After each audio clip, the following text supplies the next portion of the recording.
All right, so now that I'm recording, I'll say that again. This is Tertius, who is a contractor for Google, who's going to walk around with his camera and take a couple Street View pictures inside the brick house, and we'll stay live for a few minutes while we do that. What is the camera of choice today? I'm using a 60D. A what? 60D. A Canon 60D is the camera of choice.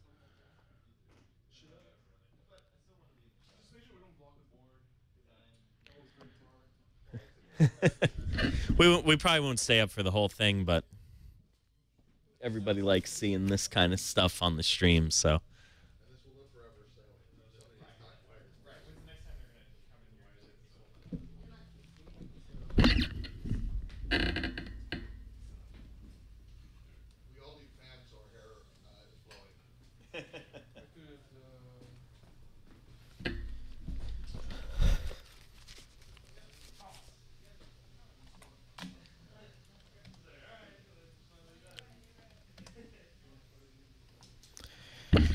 You can see everyone in Production Alley sitting at their desks, smiling.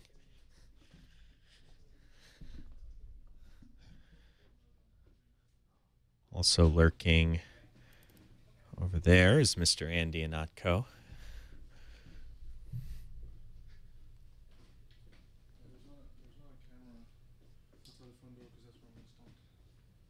We actually do have a camera out by the front door. We have a drop cam.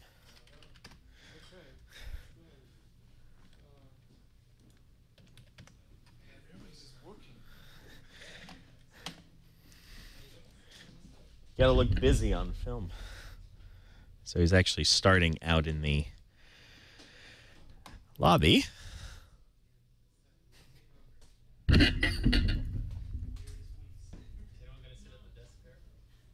Greg, what are you doing? Greg, go sit at the front desk.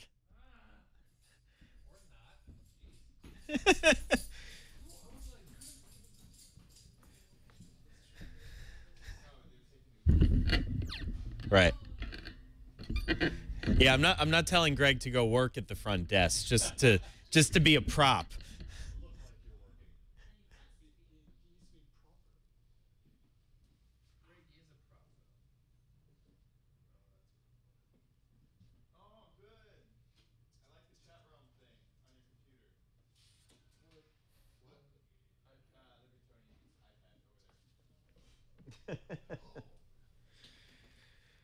We're hiding lots of Easter eggs around the brick house today for Greg. I didn't mean actually work it. I just meant like for his picture.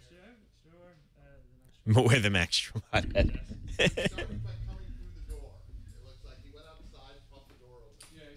Right, he's starting outside so that the transition to the street will be seamless.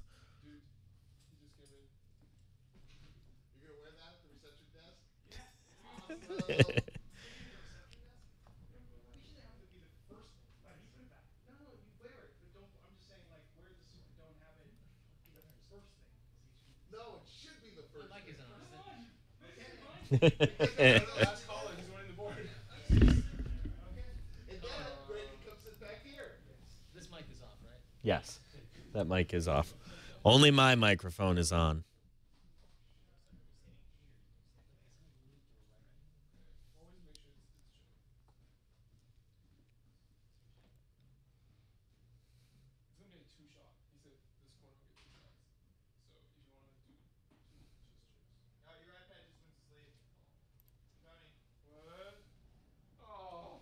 Alex, do we have a new generic lower third with the the blue style? What good are you? We have a special report one. Breaking news. Yeah, put a Slingbox breaking news. No, it doesn't have Slingbox. It's breaking news. Where's that? Oh, look at that.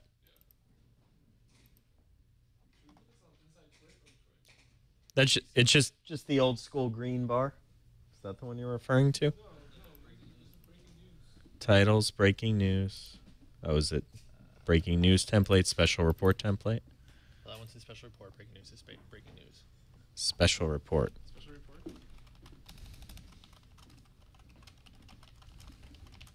I couldn't get myself.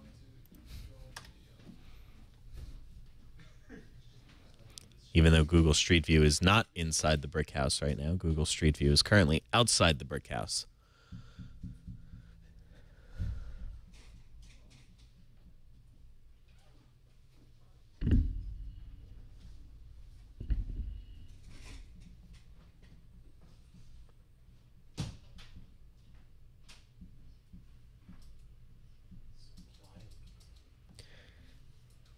What's that screening? That was fun.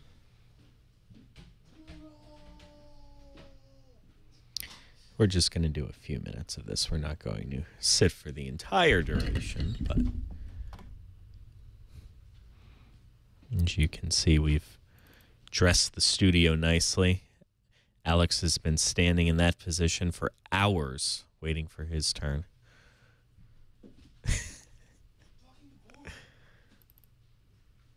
Everyone's sitting nicely at their desks. We captured Andy.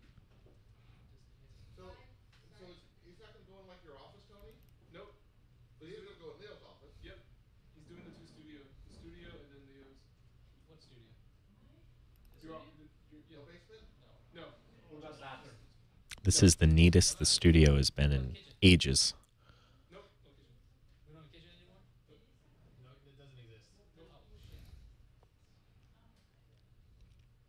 People are gonna want to go to the kitchen. There was that sumo thing that they saw. They want to go there. Yeah, what is this mysterious room that we don't see on the thing? They're gonna Colin, they're gonna complain to you. Colin's getting an email saying, "This year we saw this thing on the Yeah, short one, if you have any complaints about anything, send them to alex@twit.tv. If you don't like the weather. Right. If you don't like the weather, yes, I am. All twit-related complaints, alex@twit.tv. He also likes cat pictures. No, that goes to Tony after that. And Microsoft jokes. The cat Those never get old. The cat picture goes to Tony. Well, CC Alex.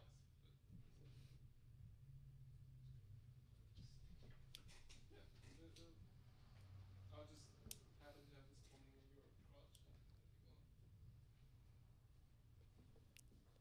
It's so quiet.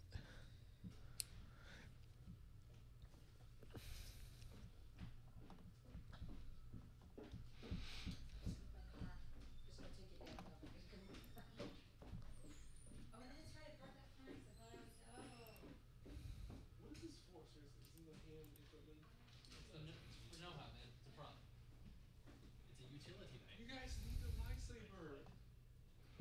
It's a, like light PCs. It's a mini lightsaber. No, but you need lightsaber.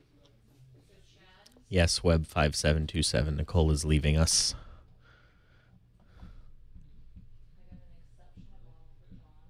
Oh, thank you. Do not let him. Can I take it home now? Huh? Take it home now? John C. You don't drink I wine. don't drink anything. No, well, Slunina, that could be a soft C. There you go. Lots of out of context stuff on the stream today.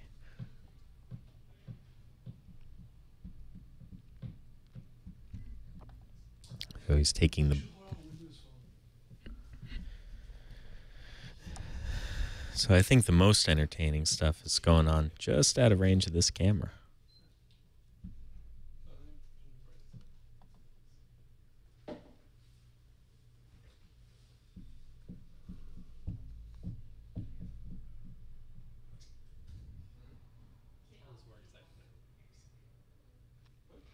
Sybil, there actually aren't many homeless people in our alley. It's mostly people who run fashion stores. They really like our back window. Hey, Colin, Hey, Jason. what do you think I need to know about 12? Well, no, it's fine. Well, it's a show about law. Yeah, it's a show about law. It airs Will show? it airs Fridays at 11. Okay. I need to know that.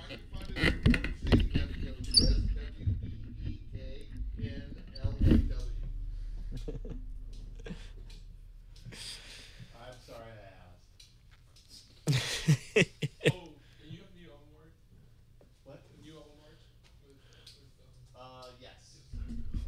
Evan, people at the cottage like to drink everything. Max Trollbot is indeed at the front desk. Does it exist? Where is it? Can I see it? She didn't show it to you? No. I was talking to her about it right in front of me. And I forgot to ask to look at it. I think we weren't supposed to show that. Jerks. You asking me to do work at work? You have a PC right there. Yeah, you're asking me to do work right now. Yeah, huh? Okay. I almost think No, that's fine. I'm at work. it's Google. I like how the For those of you just joining us, we're killing some time while Google Street View comes into the brick house. Let's see. Do we have a shot of him right now? Yes. Colin, why'd you put the PTZ up? PTZ, Alex? Yeah, it's moving. All right, Alex. The PTZ is up. It's an art shot. Autofocus. Oh, there it goes. Autofocus, not quite focused.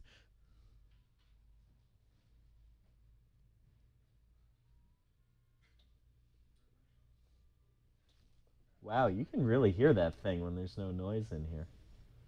Why is everyone so quiet all of a sudden? The motor in the camera. I can't go any more left. Ozzy! Nobody reacts like that for Greg. It's a sad thing. Just Ozzy. Oh, there it is. Oh, it's good. Ozzy, look up. Yeah, look up, Ozzy. It's above your head, Ozzy. I'll give it to you. Have you seen it, Jason? Do you want to see it? Yeah, please do see me. I've seen what Why I don't you just can turn see. your laptop so we can just look at it? I don't understand. Ozzy! Because if we get in an email, then we get to Ozzy, keep here. it. Yeah, I'm gonna put it on a shirt. This week in Aussie. Yeah, I'm gonna start putting it in the podcast anyway. You can put the album art in the I'm gonna podcast? go to past episodes and replace them with the new album art.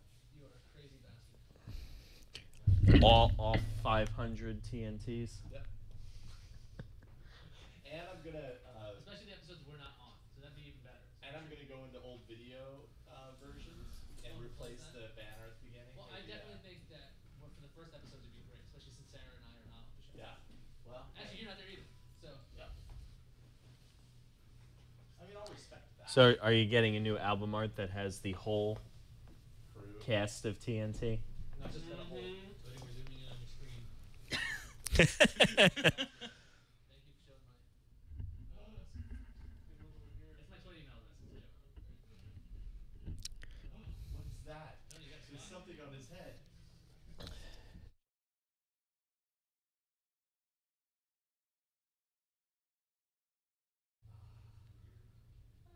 Wait, I'm gonna hit send. Send.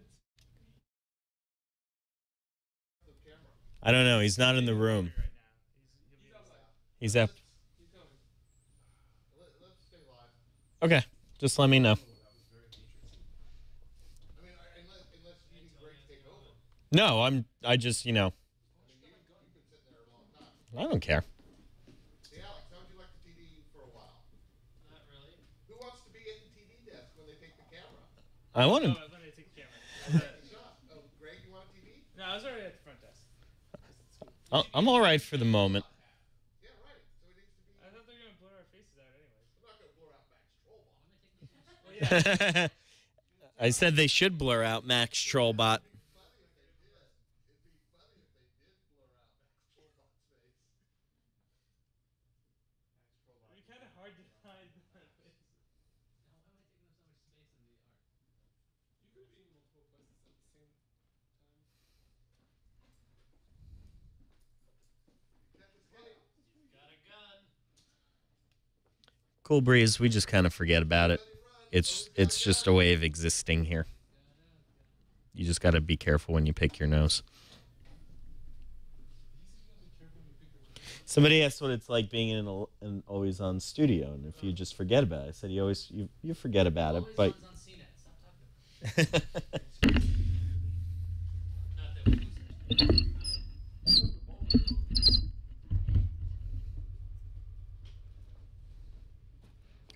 We're kind of just killing time right now.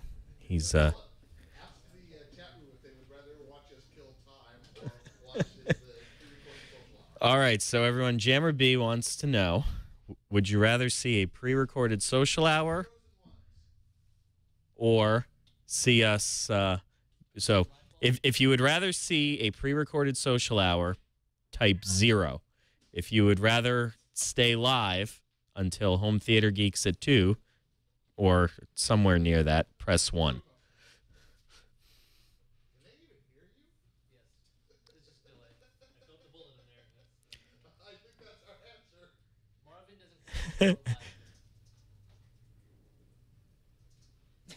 Sorry, Sarah. Bunch of people got booted. Bunch of people got kicked for flooding. That's not cool.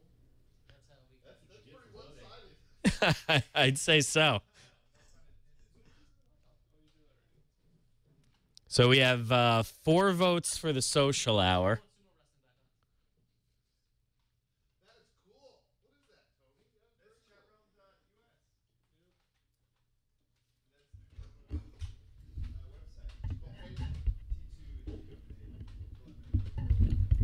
F and done. What's number 2? Number 2. That's gross. Number 2 is where we pull out all the blackmail stills of F and done.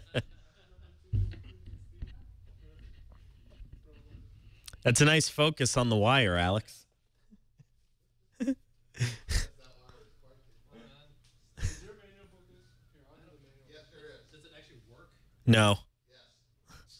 Oh, there we go. Wow, that Someone is wrong. Here, I will do the focus. that was actually really good. So are we gonna put Andy on the live stream since you guys are done at 12? Oh, is Andy's still here? You want to do a show? This week in Andy's Kindle. Let's see the cow, Alex. Let's see So, the cow. did you pre-order your phone? That's it? For the whole Steam. Let's see. Yeah. Okay.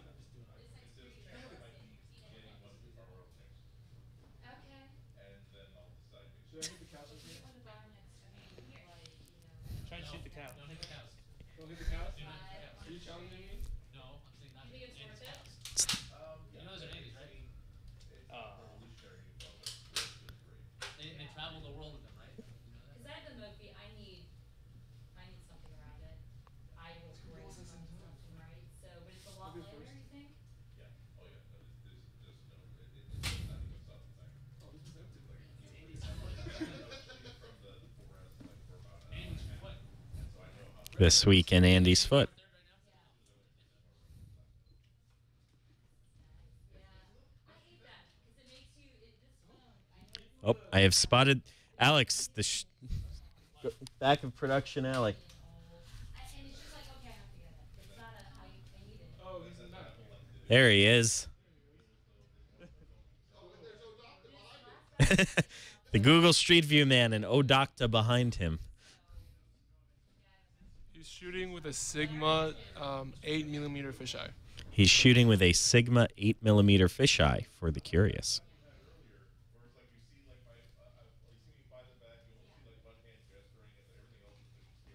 Sorry, Dr. Claw.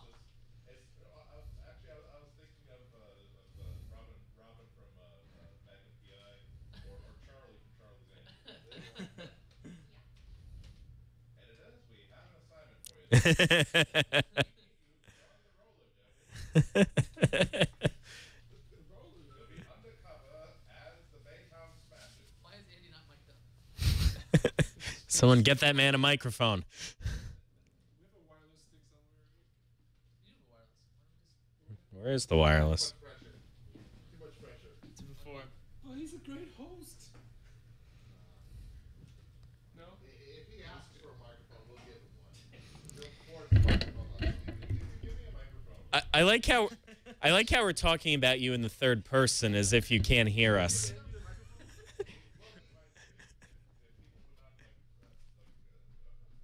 we're gonna give him a microphone, might as well just give him a PR40. Well, just give him the wireless. Okay. Guess I better load the living room profile. Why would you have to load that? With your joystick. When the wireless is on? Apparently not. John's giving him a wired one.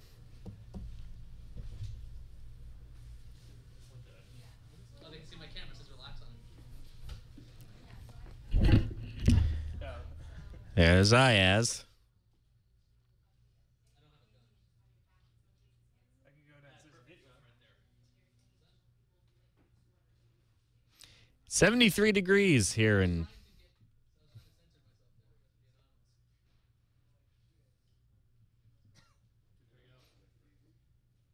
Who is that? It can't be identified.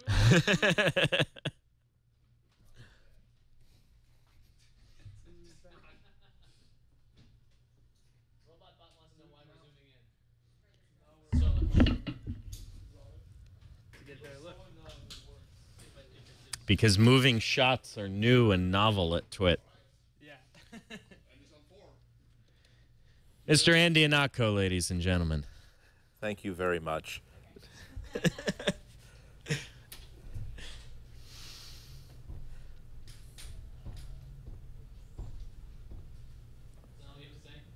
No, just today on Andy Anatko's Audio Comic Book Story Hour, we will be reading Silk Spectre #1 from the Before Watchmen series. Now, this is a very, very entertaining book, children. It was drawn by Mr. Darwin Cook.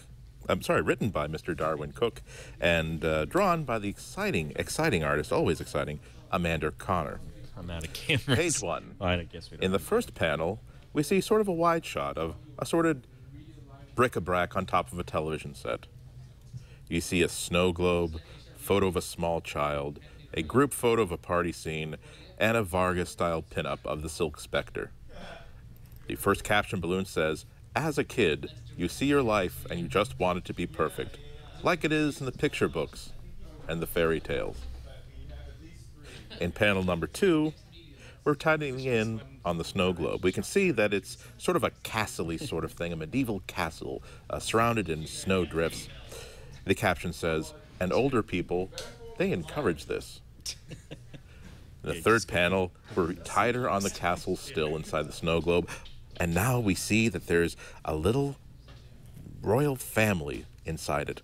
The caption says, "They hide things from children to protect them from the truth."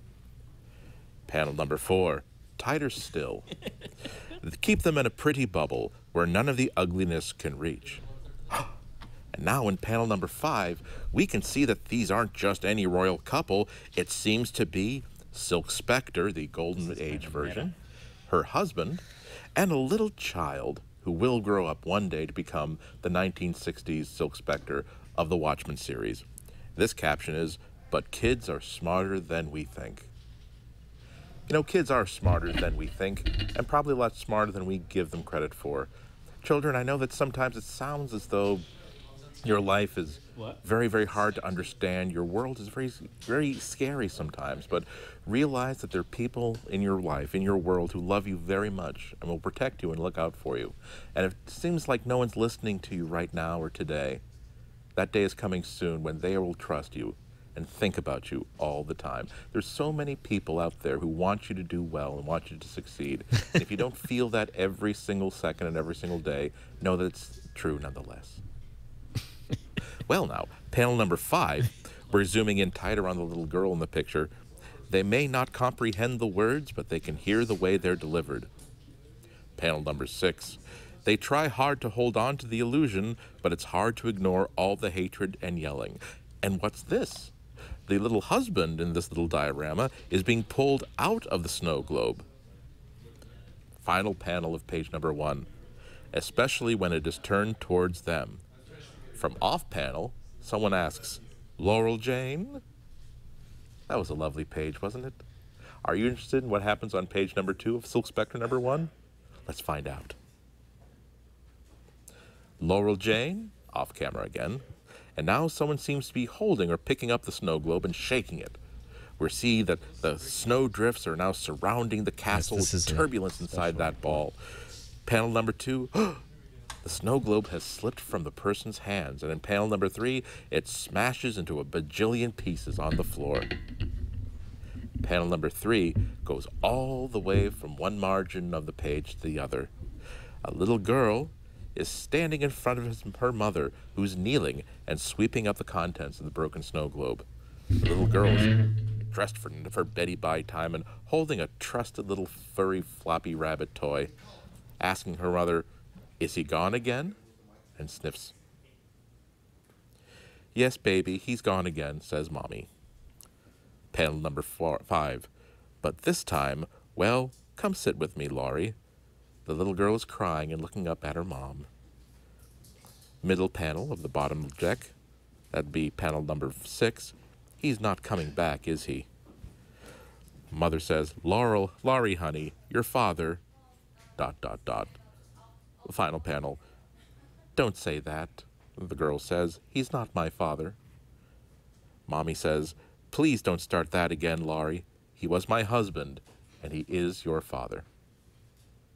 Well, that's all for audio storybook time from comic books. Now, I won't give you a little bit of teaser, but in the 3rd page of Silk Spectre number 1, we find out exactly how the little girl feels about her father. How do you feel about your father? I don't want to be presumptuous. There are all kinds of parents. Sometimes they even misunderstand who you are and what you're up to. And there are even some parents that are not even very, very good. But sometimes what's most important, children, is that you parent yourself. You are the curator of the personality and the person that you will become. And you can become something great, children. Well, thank you for listening this time. I'm looking so forward to seeing you tomorrow.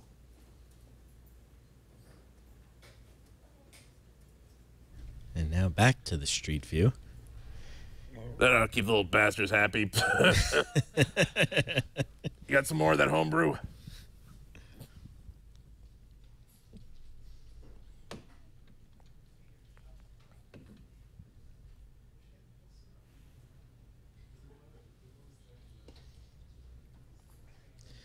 So now we look in Mr. Laporte's office.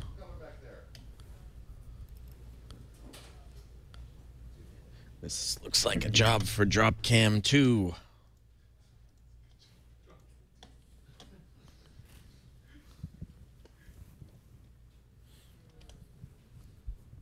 Oops, not Skype 2.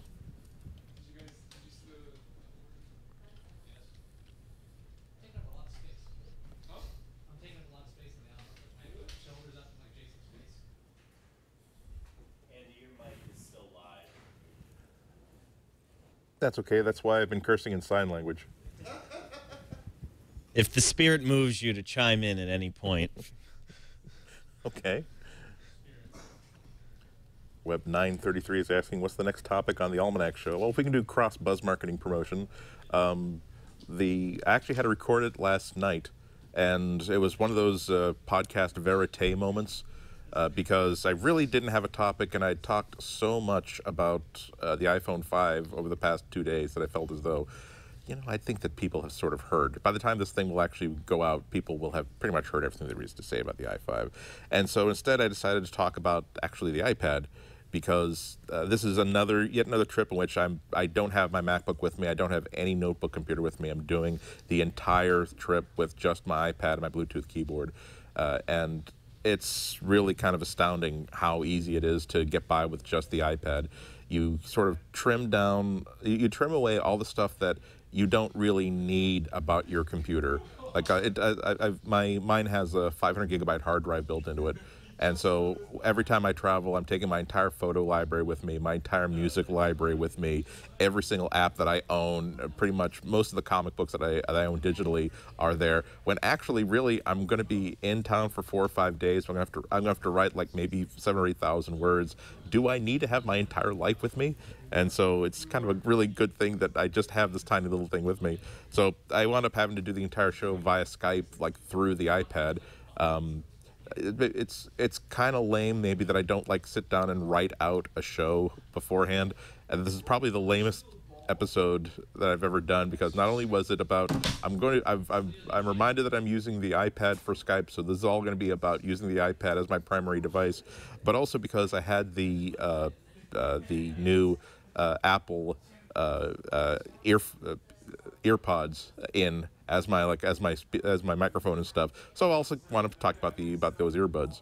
So You look forward to that. We had to have a guest co-host because Dan was busy that night because it's hard getting together. It was actually we missed out on something that could have been even cooler because the time we had originally scheduled was between 5 and 5:30, and during that time I was walking from In-N-Out Burger at Fisherman's Wharf back to my hotel, like a mile and a half, 2 miles, and so I was actually kind of interested. It was just the only time that we could have done it. And I was actually kind of keen on the idea of doing a podcast while I am trying to walk up about 2 miles worth of San Francisco hills. Unfortunately, Skype didn't work. So, as usual, we started the Catholic Mass by saying, in the name of the Father, the Son, and the Holy Spirit. We start a Skype session by saying, "Ah, damn you, Skype." What do I think of Snyder and Capullo's run on Batman so far? I'm actually a little bit behind on my DC comics right now. As a matter of fact, the reason why I had Silk Spectre in front of me was because this is the first chance I've had to buy the new...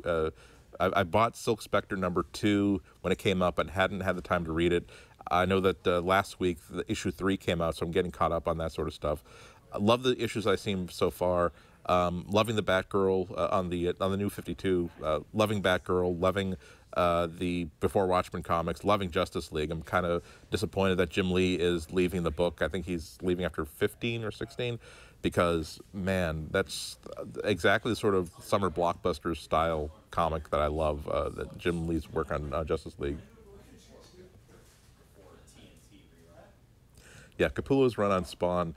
That he is a lot like Jim Lee in that you compare the work that he was doing when he first got hot, and then you compare it to the work he's doing right now, and you can see where he decided to like legitimately progress as an artist, where it was exciting when he first burst on the scene, but he kept the things that made it exciting and then decided to refine his work and cut away all the stuff that was just attention getting and kind of getting in the way of the story.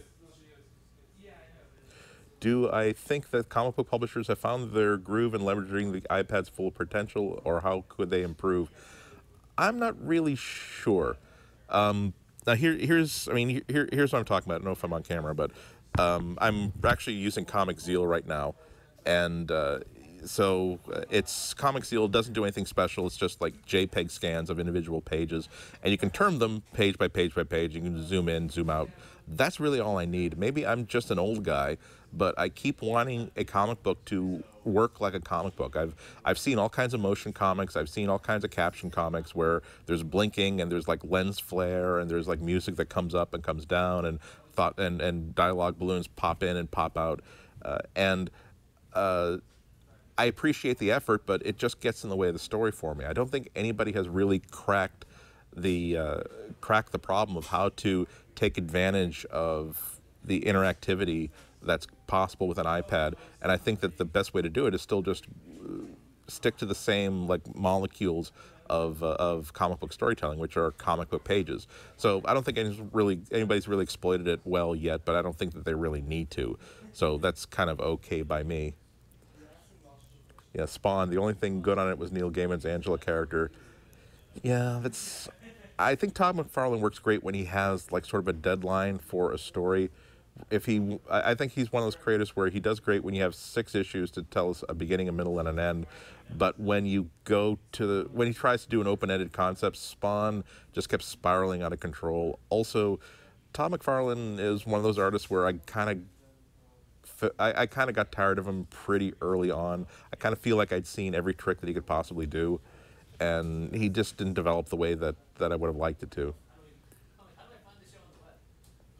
Yes, I want a Sandman and a Preacher on TV. Preacher would kick butt as an HBO series. But more than anything else, that would absolutely kick butt. Sandman, I'm not sure that I want to see Sandman as a movie or a TV show, because how could they possibly match what P. Craig Russell did? How could they possibly match what Jill Thompson did? Every single artist who worked on that book, who worked on a story arc, it's maybe insulting to say they did the best work of their lives, but they all appreciated they're working on something exceptional for the story run. And it's just so locked into the style of that book that I'm not sure that any studio could really accommodate the story in that kind of sequence. Although you do know that HBO has optioned American Gods by Neil Gaiman as an HBO series. That's going to kick butt. I think that his prose stories are going to work better that way, because especially American Gods, where it has that sort of Game of Thrones thing where it's just this sprawling world that's inhabited by characters. So much you can do. Even if you have a scene that's that's about 4 minutes of silence, you could still tell a great story in 4 minutes of silence. Does the brick house have a green screen? Actually, this is my first trip to the brick house, and so of course I spent some time hanging around with Alex at Pixel Core, and man, it is such a cool stage. It's not a big space. It's probably about the size of maybe a 3 or 4 car garage, but every square inch of it is populated with just liquid cooled awesome. So I'm hoping that I can talk him to get into shooting me, just getting a couple pictures of me against a green screen, because Christmas time is coming up. I need to have an interesting Christmas card. I think that's gonna have to do it. Did I know that there's a new The Crow comic series put out by IDW? Ugh, interesting. I'm not sure how interested I am in that. I think that the entirety of the Crow series in comics could be condensed into one really great book, or at least what I remember of it. Sandman can work as a TV show. You just have to get Neil involved in the script writing. I believe he is. He was in his blog. He was talking about how he's getting notes back from HBO on the pilot script and things that need to be done. Really, I'm surprised, Jay Calhoun. I've been really disappointed in everything Nick Gaiman's done since Sandman. Neil Gaiman has one of those careers that, as a fan, just sort of pays off and pays off and pays off, because people complain, for instance, about Woody Allen, that he used to make these movies that everybody was talking about. He made Annie Hall, he made Bananas, he made these for 10 years. He was the guy capping it off with Manhattan, and people think that he kind of stopped making movies after Manhattan, when actually what he did was year after year after year after year, he's made, Roger Ebert, I think, put it best, where he makes a movie every year, all of them at least good, and some of them are great. And so Gaiman is wonderful because he's always got stuff out there in the pipeline. There are novelists where you wish they would write faster, because they will do maybe a novel every 2 or 3 years. There are some who also, you kind of wish they'd go the other way, where they've got their bread and butter science fiction series. They put out 2 or 3 books every single year, and they all kind of like meld into one. Neil, God, he's doing great short stories. He's writing episodes of Doctor Who. He's doing like live dramatic readings. He's still working on comics. He's still working on novels. So there's probably maybe 10 or 12 names on a list that I have where it's like, if this person's name is attached to a certain project, I'm universally going to be interested in it. So Stardust was better than all gave credit for. Mirror Mask is hugely underrated. Totally agree with Mirror Mask. Really keen to see what he does when he's supposedly going to be directing his own script for the Death movie. That I'm really interested in seeing. I stand by my statement that it's going to be hard for me to see any of the Sandman characters as live action without just you wish you could just cauterize a certain part of your brain so you could totally forget something exists and see it fresh. I wish that happened, for instance, with the Watchmen movie, which I really enjoyed, but it was hard for me to interact with it as a movie and not keep referring back mentally to the comic book. But Mirror Mask was I think that was his second movie. I think the first one was a short film about something, which was really a lot of fun. I'm curious to see how he does it. Stardust was a little bit weird for me, because I think you're talking about the movie. It's nice to see Robert De Niro in a skirt. Always happy to see Robert De Niro in a skirt. If Robert De Niro wants to do a whole pageant of skirts, I would pay $11 to see that movie. Another one where the adaptation was not what I was expecting it to be. I wouldn't say it was bad, it just wasn't what I was expecting it to be. What do I think of companies putting out comic versions of TV series like Star Trek, Doctor Who, and Buffy? Lovely, because there are a whole bunch of fans out there who are kind of insatiable for that kind of content. I mean, they really want to. I'm very content to just see this. I consider that Star Wars is completely contained in the movies, and that every comic book is like fan fiction. I don't really care about what wasn't there I think there was a a commercial for or an ad for a role-playing game where there's that big group scene of all the stormtroopers in formation as the Emperor's shuttle lands. And so the ad for this thing was a circle with a line to it pointing to like one of these 8,000 stormtroopers saying, "Hey, what's his story?" And there are people who really want a story. There was what happened to the guy who talked to Hans when Han Solo and Skywalker were trying to rescue Leia in A New Hope. The guy who Han Solo talked to and tried to bluff his way past. What was the backstory? I'd like to see the other end of that conversation. I'm not really all that interested in seeing that the other end of that conversation. A lot of people are, and this is a way to tell those stories in comic book form, where it doesn't seem as though there's an immense amount riding on the story. You can just have a fun story that people really are going to like, and also it's a show like Buffy where I wasn't a big watcher myself, but I have a lot of friends who are fans of Buffy the Vampire Slayer, and this way they got the extra seasons of the series that they feel they got cheated out of. So I'm completely in favor of it. As usual, if you like the way it works, if you like these comics, you can read them. If you don't care about them, then you never have to read them. So that kind of works out well too. Even Alan Moore wrote Doctor Who comics. Wouldn't it be great if there was just let's make it for charity so that people will get away with it, but just an anthology in which Alan Moore, Neil Gaiman, J. Michael Straczynski, Darwin Cook, Gail Simone, all of your favorite characters essentially write fan fiction, like the sort of really embarrassing anonymous stuff where you've got this idea for a story about what would happen if the Millennium Falcon were to teleport into Star Wars and be hovering around the Enterprise during the Naked Now episode. How would that turn out? I really want to see like what, and it's nerdy, you can't possibly do it, but I really want to see what some of my favorite writers would do, that sort of stuff. Let's see. Now, see, unfortunately, Cabin in the Woods versus the Avengers. See, I keep thinking you're saying Cabin in the Sky, which was a really, really great, like, 1940s black and white musical. I'm not sure the Avengers would be really, really great dancers. Also, they had some really powerful singing. I believe Cab Calloway was one of the minor characters in that. The Heidi Ho Man could not beat all of the Avengers, but Squirrel Girl, for sure. Power Man, toast.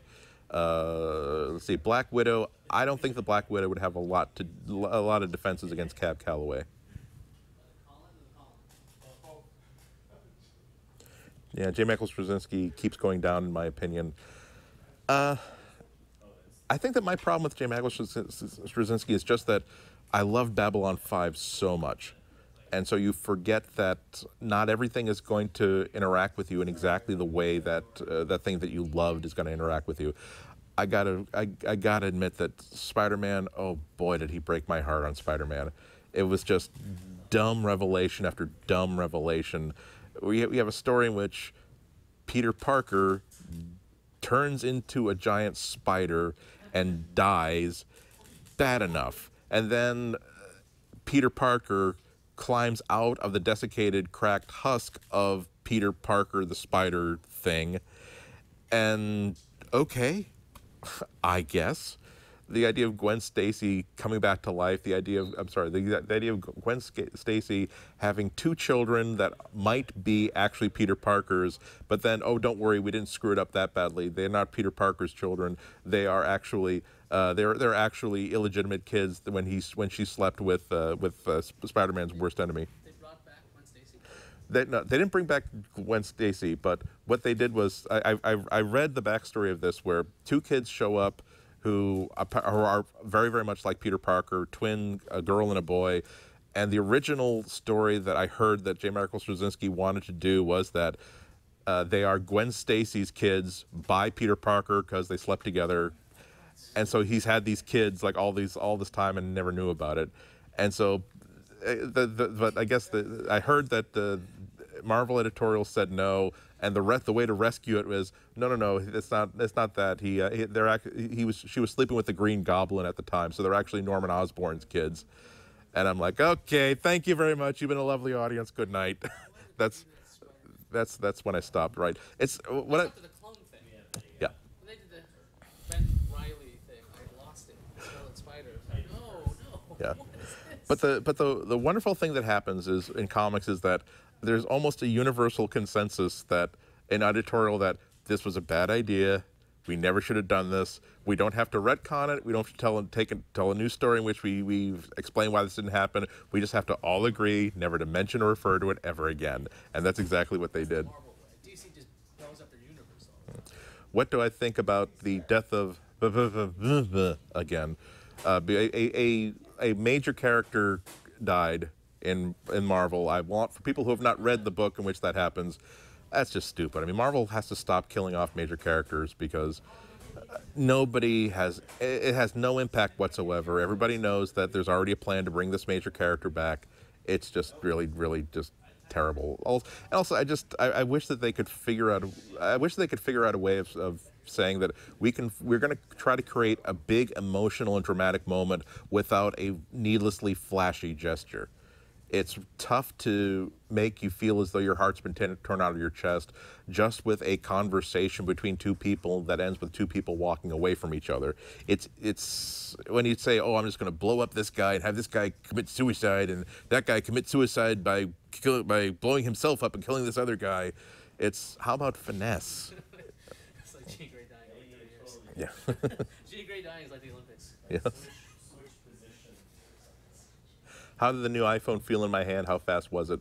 I will say that it was really surprising. You can't really communicate through the picture what it feels like. It is so much lighter in your hand. It is so much thinner in your hand without feeling stupid crazy light or stupid crazy thin. I was tweeting like live for like an hour and a half, so I had my iPhone 4S in my hand. So I really had a good sense of how much lighter this thing was.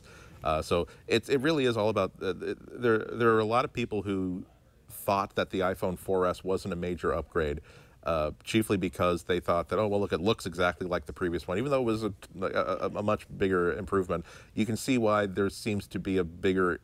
I think that there's a lesson to be learned that Apple has to is under pressure to redesign things to make people really, really think that... Excuse me, I'm sorry. To give them that sort of sense impression that they're getting something much, much different than before. Big Bang Theory as a comic, I would love that. I think it would work just as well as the Simpsons comic works, where the Bongo Comics has done. God, I know they passed 100 issues a long time ago, but when they have this you have characters that are very, very well defined that can play very specific roles, and also a fan base, not just within the general fan base, but fan base amongst professional comics writers that could do really, really great stories with these. I mean, I think that everybody who's a fan of the show has at least 3 stories that they feel as though they could tell. If they did a Big Bang Theory comic, I would be pitching like 10 stories to the editor, like, immediately. Let's see. Your faces are going to be blurred. No need to smile. Let's see, what comic app do I use? I use Comixology, obviously, because it's the store app that has like all the content of it. The comic app that I use on the iPad is Comic Zeal, because it's not the least complicated, but it's easy enough to use and it has the most power. It's easy to have like. Just before setting out here, I was preloading it with comics I might have wanted to read, and also organizing the comics I already had there. It's very easy to have one long box that's labeled Fantastic Four, and you open up that long box, and there's Fantastic Four Volume 1, Volume 2, Volume 3, and then also other long boxes for limited series. It's really easy to organize everything. Will Star Trek: The Next Generation get another movie? God, I hope not. God, I hope not. It's Why are you looking like that, Alex? at some point I know it's getting blurred, but they lost the ability to really up the stakes with Next Generation. I mean, it was kind of sad what happened in the movie series, because it became clear that every Next Generation movie became just a 90-minute episode or 2-hour episode, using the same sets, the same costumes, the same, I don't want to insult TV writers, but the same TV level stakes when they're writing the script. Just nothing really worked out well for me. It just didn't land for me as a movie, which is why I so completely endorse the reboot of Star Trek. That's probably only the second Star Trek movie I've ever seen in my life in which it was absolutely, positively a movie. It wasn't designed to be an episode of a TV series. All the stakes were up there. Let's see. Yeah, I don't think Big Bang Theory uses a laugh track. I don't think they do. I agree. I think that Bill Prady said that they don't use one. I'd be surprised because they got a cast that knows how to do the slow burn and know how to figure these things out. Do I read manga? No. And I've tried to get into it. I've had people recommend a couple different books to me. For some reason, I think that's a limit. I also don't read poetry. It's not because I don't like poetry. It's just that I seem to be lacking the software to process it correctly. There's something about the pacing of manga. There's something about the situations in manga where I feel as though I'm always coming in about 8 pages in. 8 pages into it. I did start reading One Piece a number of years ago, and it was good enough, but I kind of got away from it a little bit later. So it's not that I don't like it. It's just that I've just never been able to get into it. First Contact is stinking awesome and a very legitimate movie. See, this is what I'm talking about. It starts off with you're always in trouble when you do a time travel problem, because realize the entire arc of First Contact is that the Borg achieve overwhelming, the Borg totally undo everything the Federation has done by going back in time and stopping it from all happening. And so what the Next Generation crew has to do is go back in time and prevent the Borg from preventing the discovery of warp travel. And so we're at the end of the movie, everything's been fixed, wonderful, but yeah, we forget that there's still a timeline in the future in which the Borg have time travel. Why don't they just go back before to when the Next Generation crew solved everything and undo everything again? And also, it's like, I would love to see a Star Trek series in which they really decided to say, here are the 5 rules that are inviolable in Starfleet. There is the Prime Directive. You cannot mess with cultures in any way, shape, or form, and have all these limitations on what they do.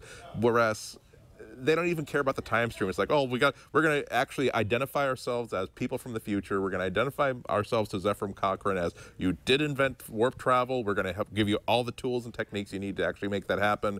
Who cares? I'm like, oh dear. So I would love to see Star Trek played at that sort of skill level where there are actual stakes at hand, as opposed to making Star Trek movies that are designed to please people who like Star Trek, make $80 million over their cost of the movie, prints, and distribution, and then just preserve the franchise enough to have the next movie okay. And they try to obey the Prime Director. Kirk also tries not to put the moves on anything that appears to have breasts.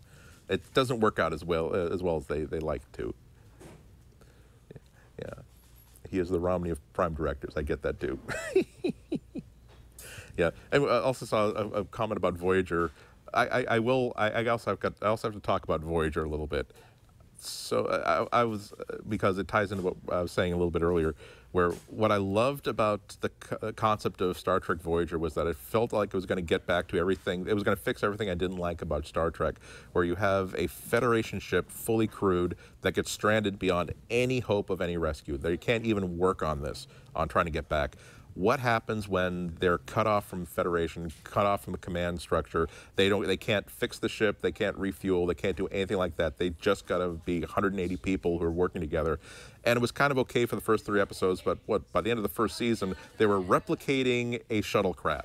Just open up the replicator, the same thing that makes hot tea can also make an entire shuttlecraft, and was just turned into just another Star Trek episode, Star Trek series. Oh well. Do I know the meaning of pedantic? Yes, I know the difference between pedantic and nitpicking, and I'm going to explain it to you. No, that was me at a chatter. Oh. Wasn't Voyager like Lost in Space? I would have liked Voyager to be more like Lost in Space, because I want the Fae scientist saying, well, Chokotay, I'm not very happy with these fritters that you've produced for us today. And if you can't fry them the way that I like, you're going to have to step right aside and let someone who knows what he's doing talk about it. Yeah, see, they had a brand new ship every week in Voyager. See, wouldn't it be? It's what I was looking forward to. I wanted like let's say 5 seasons of it. At the end of it, I sure would have liked the Voyager to found its way back home. But then it makes its reappearance back in Starfleet as this incredible Frankenstein nightmare ship that is a lash-up of 800 different alien technologies that nobody in the Federation has ever seen before, and in effect can kick the butt of the Enterprise D up and down the schoolyard because it is armed, it is defended, and now they're like, well, why would we want to rejoin Starship? We got the most kick-butt thing in the galaxy right now. Have not seen the Stargate TV shows. I love that there's so many different sci-fi shows out there where you no longer have to have an entire network devoted to one show and everybody falls behind that one network. You can sort of narrow cast and find the sort of thing that people an individual group really likes. Best New 52 comic, I vote Batwing. Hard to say. I think I have to go with Justice League. I like Batgirl a lot, even though I really wish that they could have kept Oracle. I don't think that, to me, Batgirl is not as interesting as a version of Barbara Gordon as Oracle. I loved Birds of Prey. It's one of my favorite comic series of the past 10 years. Fan of Firefly or Serenity?